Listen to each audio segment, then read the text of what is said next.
Hey everyone, and welcome to today's Explainer. We are going to dive into an absolutely incredible story today. It's a deeply resonant narrative that perfectly maps out resilience, the very real effects of karma, and the absolute power of honesty in business. We're going to break down exactly how a desperate street vendor managed to completely transform his life. And spoiler alert, he didn't do it through shortcuts. He did it through just unwavering integrity. It's a classic underdog story, and honestly, it has so much to teach us about how we handle our own everyday challenges. Let's get right into it. So you might be wondering, how did he actually do it? Well, to understand that, we've got to set the scene. Picture this. It's a dark, stormy evening in a small village. The sky is completely pitch black with thick clouds, cold winds are howling, lightning is flashing everywhere, and there's this deeply impoverished man named Madhav pushing a heavy, old wooden handcart towards the village square. He is terrified, but not of the freezing rain. He's terrified of going home empty-handed. You see, his house has a leaky roof, his wife Sumitra is waiting for him, and they literally have no groceries left. The source text paints this really stark picture for us. You can almost smell the coming rain, feel the physical weight of that wooden cart, and just sense the crushing pressure of his poverty. All right, that brings us to part one, the storm and the spark. Let's look at what happened on this fateful night. So as the torrential rain begins, pretty much everyone else pulls down their shop shutters and just bolts for home. But not Madhav. He stays out there to protect his food. He scrambles to pull out this torn piece of plastic, and get this, it's not to cover himself. He uses it to shield his cart, getting completely drenched in the process.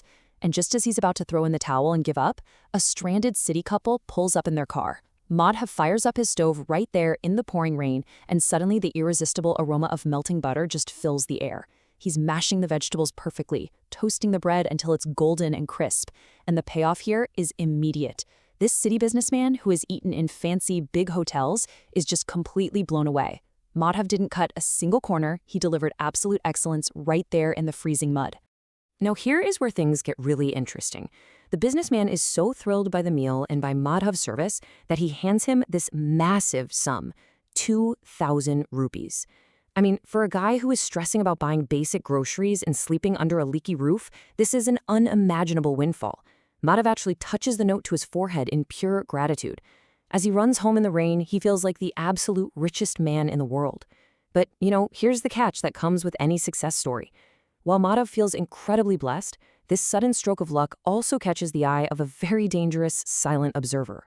Which leads us to part two, the seed of jealousy. Enter Rajesh. He's a local grocer with a seriously small heart who just could not stomach Madhav's success. He'd been watching from the shadows as Madhav earned that 2,000 rupees in one go, and instead of, focusing on his own business, he decides to completely sabotage Madhav's out of pure envy. So the very next evening, when it's lightly raining again, Rajesh and his cronies show up at Madhav's cart and just start screaming, creating this massive scene. They falsely claim Madhav is using rotten cabbage and peas. They straight up lie to the villagers, saying the city folks from the night before got severely sick. They're loudly accusing Madhav of washing his bread in dirty rainwater, and the rumors spread like wildfire. Villagers who are right about to buy food get scared and back away. It's a truly heartbreaking picture. Madhav ends up sitting completely alone in the rain for 2 whole hours, utterly confused as to why he's being punished when his ingredients are totally fresh and his conscience is clear. But just as Rajesh is standing far off, literally laughing at Madhav's misery, that exact same city car pulls up again.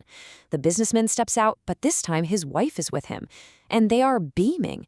They tell Madhav they drove all the way from the city specifically to eat his bhaji because they loved it that much.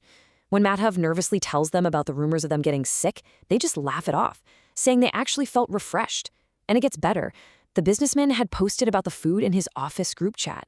Suddenly, 3 or 4 more cars pull up filled with his friends. The truth completely destroys the rumor on the spot, and Madhav's business is instantly restored, leaving Rajesh standing there pale with embarrassment.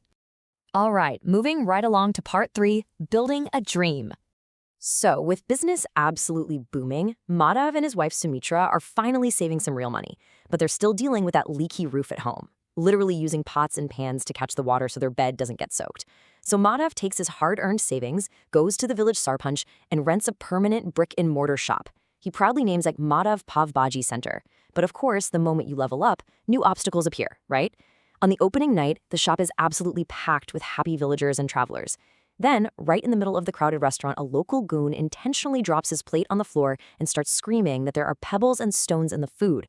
He's accusing Madhav of trying to make people sick, and these guys start throwing things, totally ruining the atmosphere of Madhav's proudest night. But talk about poetic justice, because poetic justice was actually sitting right there in the dining room. It turns out, eating quietly in plain clothes with his wife was the new village head constable, Raghuveer Singh. He stands up with his booming voice, stopping the goons dead in their tracks. He picks up the supposedly contaminated plate and examines the pebbles. And then he loudly points out a simple, undeniable fact. The pebbles are completely dry.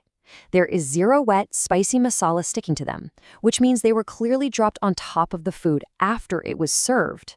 Caught red-handed, the terrified goons confess in front of the entire village that Rajesh actually paid them to ruin the opening night. And this leads us directly into a really fascinating business case study. Let's look at part 4, shortcuts versus dedication. So the constable throws the goons out, and Madhav's reputation is actually strengthened by the whole ordeal. But Rajesh, he is consumed by jealousy and decides to open a rival business. He figures, hey, if a street vendor can get rich selling pav bhaji, so can I. But because he's purely driven by greed, his entire business model is fundamentally flawed. When you compare them, Madhav focuses on high-quality, expensive butter and fresh vegetables bought from the market every single morning. Rajesh, wanting higher profit margins, uses stale vegetables and cheap, low-quality dalda oil, and he tries to mask the bad taste by just dumping in extra chili powder. Sure, a few people are initially lured in by Rajesh's cheaper prices, but within 2 days, villagers are showing up holding their stomachs. Rajesh's food genuinely makes people sick, like requiring doctor's visits sick. The village panchayat steps in, slaps Rajesh with a massive fine, and permanently shuts his operation down. While Rajesh's shortcuts literally lead to his ruin, Madhav's dedication paves the way for Part 5, the highway to success. So Madhav's incredible story of honesty and amazing food actually gets published in a major newspaper.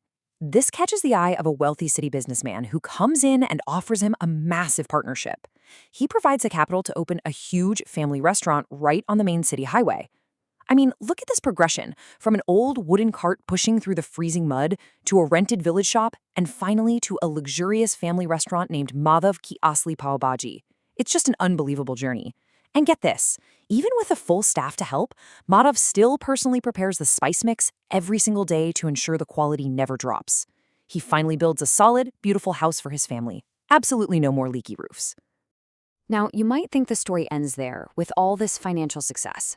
But the true climax of this explainer happens right here, during a fateful encounter at the old village square. One day, driving through his old neighborhood, Madhav spots a man sitting outside a closed, incredibly dusty shop. The man looks weak, destitute, and completely defeated. It's Rajesh. The guy who tried repeatedly to destroy his life is now on the verge of losing everything, with his shop about to be sold off. Madhav walks right up to him. Rajesh is terrified and deeply ashamed, just apologizing over and over for all the evil he tried to do. But Madhav doesn't gloat. He doesn't seek revenge at all. He simply says, "To err is human. I have no complaints against you. Forget the past." And then, in this ultimate act of grace, Madhav offers his former enemy a lifeline. He tells Rajesh that he needs a trustworthy man and offers him a well-paying job as the store manager at his new highway hotel. Rajesh, just totally overwhelmed with gratitude, vows to leave his greed behind forever. So I want to leave you with this question to think about. No matter how heavy the rain, are your intentions strong enough to wait for the sun? Madhav didn't just escape the storm of poverty. He completely redefined what success looks like by how he treated people, even the ones who wished him harm. When you finally reach the top, the integrity you maintain and the grace you show others, well, that's your true legacy. Thank you so much for joining me for this explainer. Keep these lessons in mind for your own journey, and I'll see you next time.